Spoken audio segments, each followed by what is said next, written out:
We're back with Heather, and she's going to help give you some information during the holidays, what you can do if you're traveling, take care of your teeth. If you have an older family member that has loose denture, a lot of people want to know what to do if they lose a denture. Dr. Brown's going to talk about what happens if you have a toothache and you're on an airport or a foreign city. Hi, Dr. Rich. My name's Steve. I have a question. I'm going to be traveling over the holidays to visit friends and family, and I'll be out of town.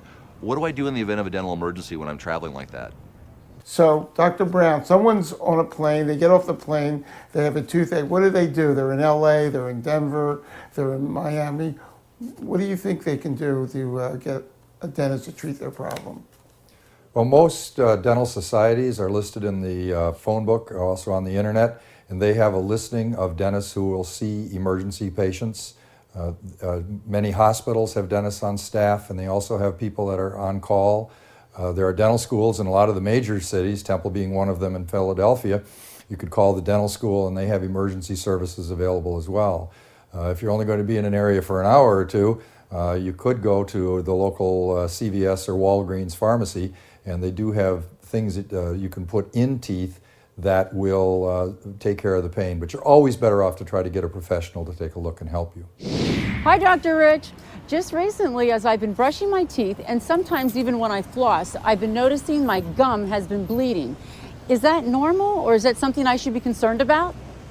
Well, generally, a patient that has bleeding gums is usually an indicator of some sort of periodontal infection. It's never normal to have bleeding gums. That's what we always tell our patients. So usually we have to evaluate them. We always do a thorough periodontal screening exam, which is actually the measuring of the pocket depth around the tooth.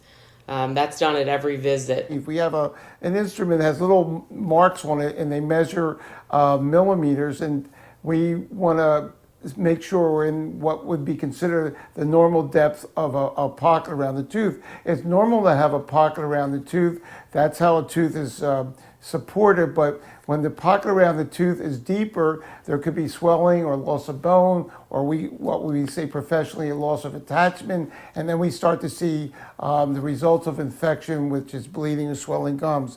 Usually, if it's not a severe condition, a couple of visits, we can solve the problem. Hi, I have a question. How important is flossing? Is it okay if I skip it? What do you tell a patient in our office when, they're traveling and they say, look, I don't floss? What do patients say? I try to tell patients, to try to do your best. I know it's, the holidays, but we really do recommend flossing at least once a day, especially at night before you go to bed, because you never want to go to sleep with anything laying in between the teeth, because that's where most gum problems start, is in between the teeth. So we really do stress daily flossing, and at least if they're brushing, try at least twice a day. And one of the things I tell patients, you'll be at your Christmas dinner or a holiday dinner, and you notice things get caught between your teeth. And in restaurants they have toothpicks and things like that. Actually, you're not supposed to have those spaces. You really need to, talk to your dentist about it, or find out why I'm need to use a toothpick after every meal. We'll be right back.